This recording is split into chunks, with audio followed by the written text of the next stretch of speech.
또 하나 이유. 저도 그 혜택을 이뤘습니다. 바로 교육 정책입니다.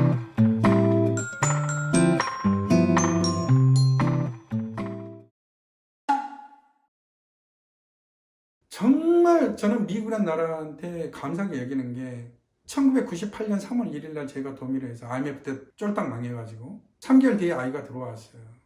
4살 때. 근데 아이를 이제 프리킨더가든부터 보내야 되는데 다 무료잖아요. 신분에 상관없이 교육을 시켜야 됩니다.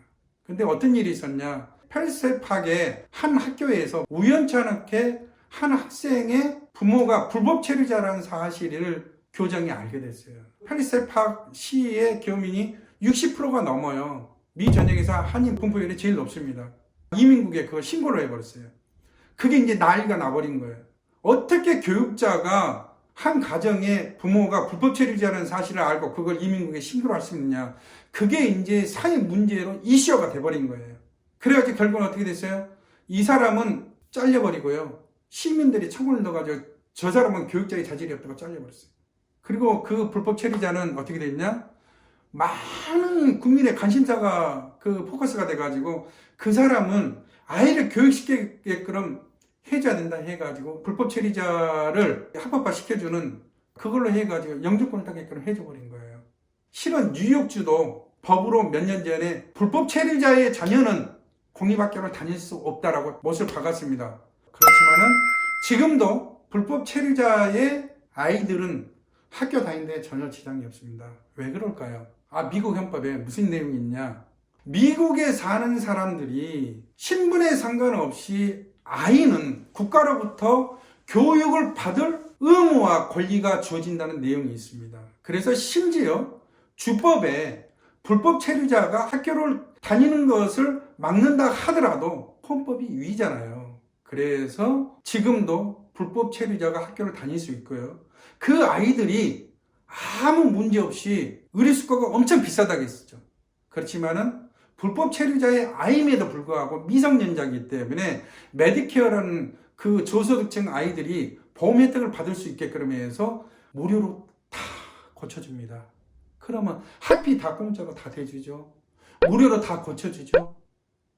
여기에 나가는 비용 예산이 엄청나지 않습니까? 거기 한 가지 더.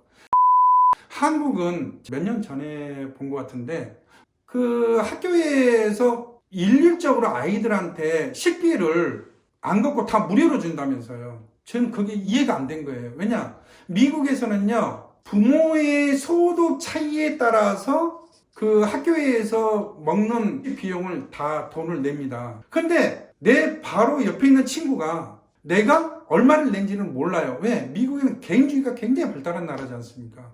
실은 저희 아이가 쌍둥이에요. 어느 정도로 개인주의가 발달한 나라냐면요. 이 쌍둥이를 넣고 큰 놈한테 야, 작은 놈이 공부를 이만큼 너보다 더 잘하는데 너는 왜 못해 임마. 열심히 하면 더 잘할 수 있어 라는 말을 못해요. 성적을 오픈을 못 시킵니다. 왜? 아빠가 뭔데 내 성적을 쟤한테 이야기를 해 라고 권리를 주장할 수 있어요. 그 정도로 개인보호법이 엄청나게 발달한 나라입니다. 특히나 경제적인 부분에서 쟤가 나보다 잘 살아 못 살아 나보다 공부를 잘해 못해?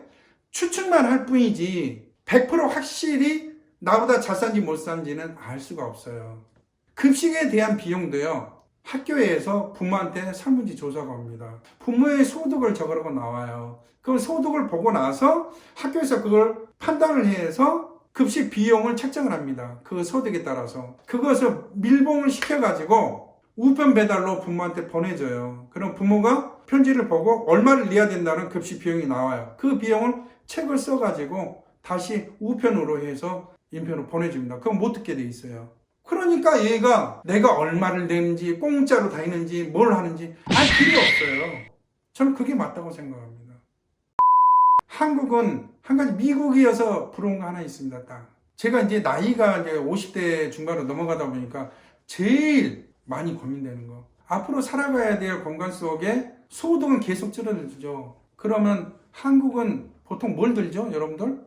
그 감독님 뭐라고 하죠? 그거 드는 것을? 연금. 예. 연금이란 걸 별도로 들죠. 미국에는 별도로 국민연금이란 게 실은 있긴 있어요. 공무원들이. 들고 싶은 사람 드는데 또 의무적으로 그걸 드는 경우도 있고 주마다 다 틀립니다. 그렇지만 대체적으로 연금이라는 자체가 거의 없어요. 그럼 연금을 어떻게 받느냐? 미국에서 제일 좋은 제도 중에 하나가 내가 세금을 평상시에 많이 내잖아요. 그러면 그 낸 세금만큼 나중에 연금으로 그걸 타먹는 거예요.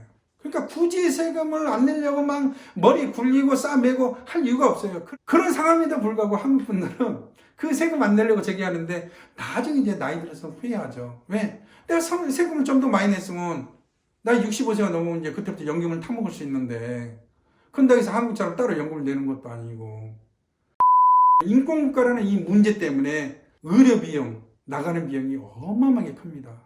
그리고 이 헌법에 신분에 상관없이 모든 아이는 교육을 받을 권리와 의무가 주어진다는 그 내용으로 인해서 불법 체류자도 의료 혜택을 다 받고 학비도 내지를 않고 무료로 다 다닐 수 있는 거예요. 이런 이유 때문에 미국이 망해갈 수밖에 없다. 이 예산이 너무 크기 때문에 미국의 50개 주예요. 46개 주가 거의 지금 뱅크러시 상태예요. 파산 상태입니다. 굉장히 안 좋아요. 재정이 자립도가 거의 없습니다. 지금. 어떻게 좀 무거운 내용이었지만은 즐겁게 들으셨습니까? 구독과 좋아요는 제가 유튜브를 찍는 데 있어서 많은 도움이 됩니다. 알람도 한번 딱 책정해 주시면 감사하겠습니다. 네, 안녕히 계십시오.